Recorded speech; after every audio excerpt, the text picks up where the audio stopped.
Maximum Ride, The Angel Experiment by James Patterson, Chapter 11. What? The gas man squeaked. Iggy went even paler than normal, if possible. That's where they took Angel, I said, and that's where we have to go to get her back. Oh, said Nudge, her brain hitting overdrive. Yeah, we have to go get Angel back. We can't let her stay there. With them. They're monsters.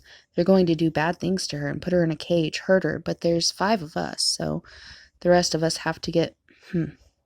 I had wrapped my hand across her mouth. She peeled my fingers apart. How far is it? 600 miles, more or less, Fink said. At least a 7-hour flight, not including breaks. Can we discuss this? Iggy asked, not turning his head. We're way outnumbered. No, I scanned the map, already working out routes, rest stops, backup plans. Can we take a vote? They had guns, and a chopper. There was an edge in Iggy's voice.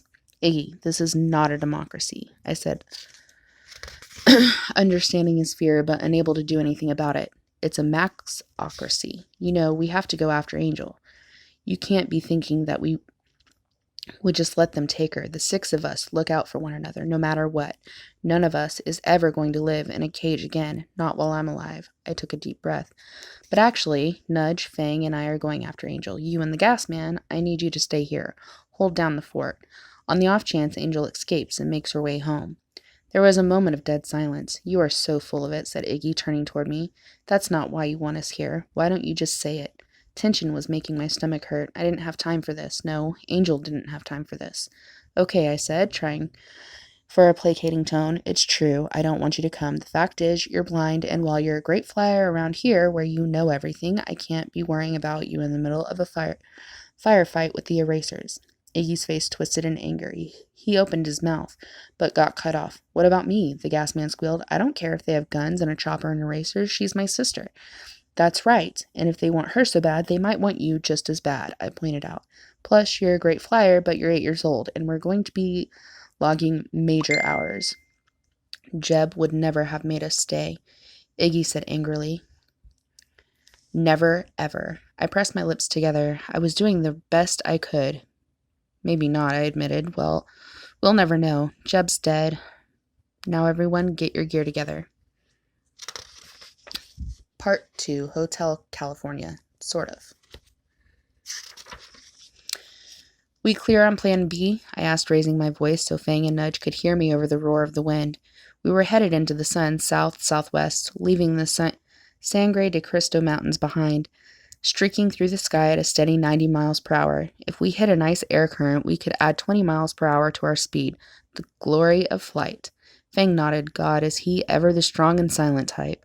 Uh-huh, said Nudge. If we get separated somehow, though, I don't see how we could, unless maybe one of us gets lost in a cloud or something.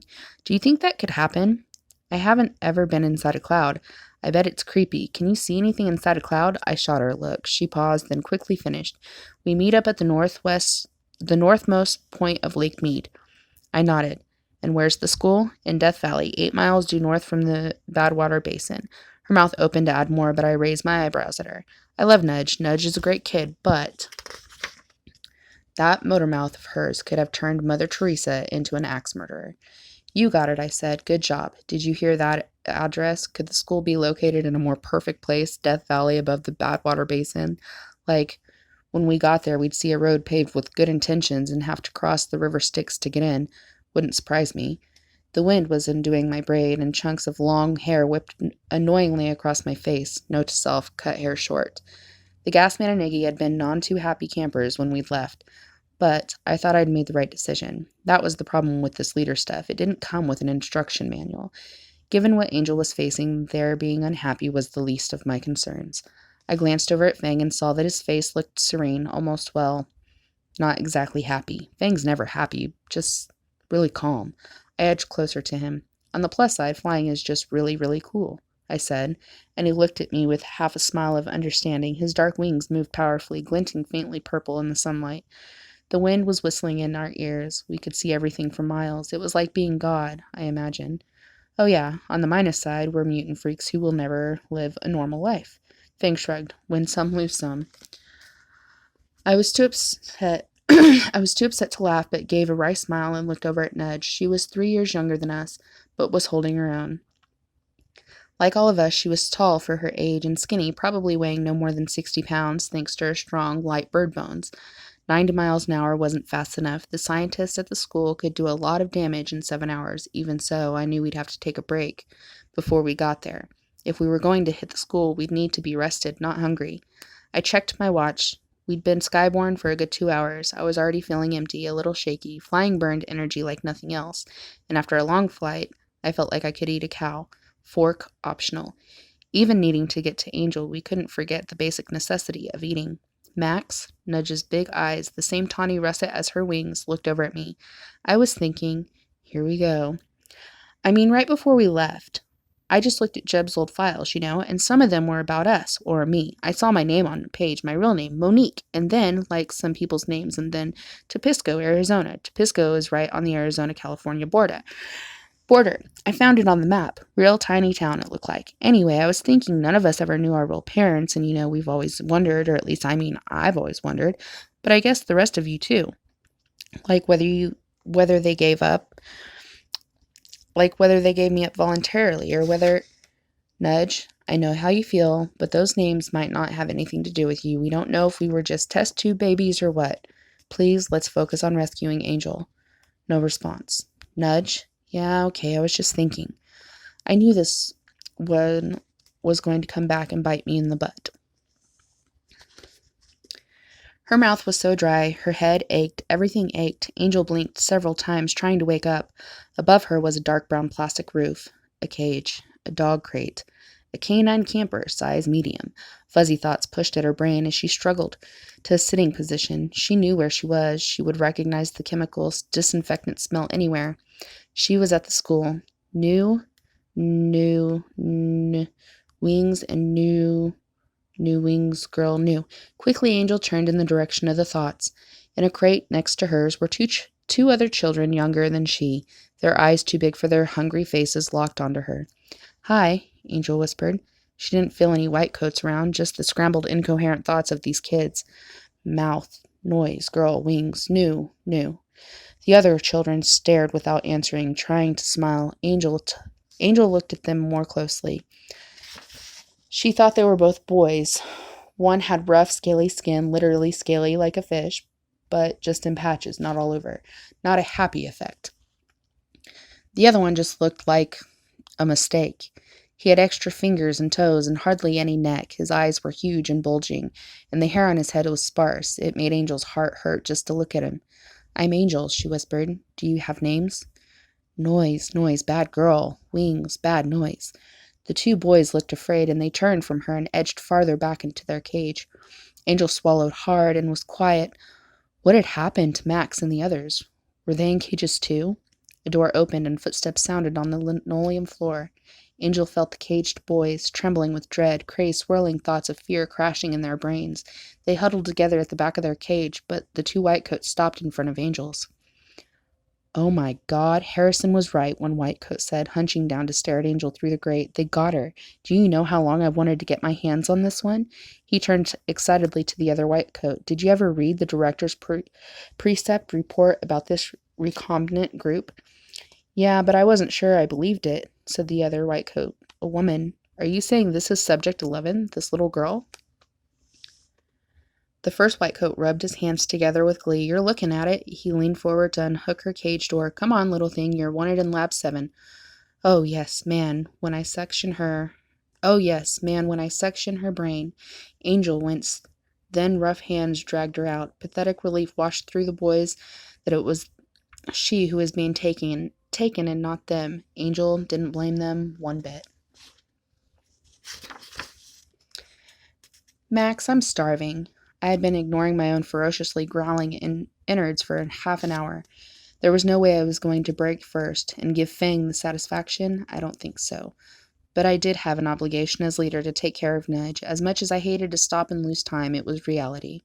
Okay, we need food. How's that for incisive leadership, Fang? We need to refuel. Ideas? Fang pondered. It always amazes me how he's able to seem so calm at the absolute worst times. Sometimes he seems like a droid or a drone, Fang of 9, Fang 2D2.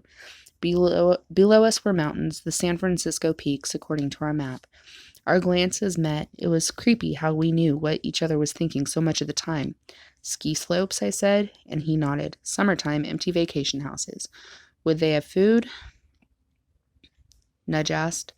Let's go find out, I said. We flew in a big circle around the edge of the mountains. Small towns that came alive in winter dotted the foothills. I led us away from them to where a few homes stood like train-set models among the trees. One house was apart from the others. No cars parked outside, no smoke coming from the chimney, nobody home. I banked and slow tucked my wings in a bit and started to drop. We landed 100 yards away. As usual, after flying for hours, my legs felt a tad rubbery. I shook them out, then folded my warm wings in tight against my body. Nudge and Fang did the same. We crept quietly through the woods, no signs of life. The porch was covered with pine needles. The driveway hadn't been used. The shrubbery was way overgrown. I gave Nudge the thumbs up, and she smiled, though. Amazingly, she stayed quiet. Bless you, child. A quick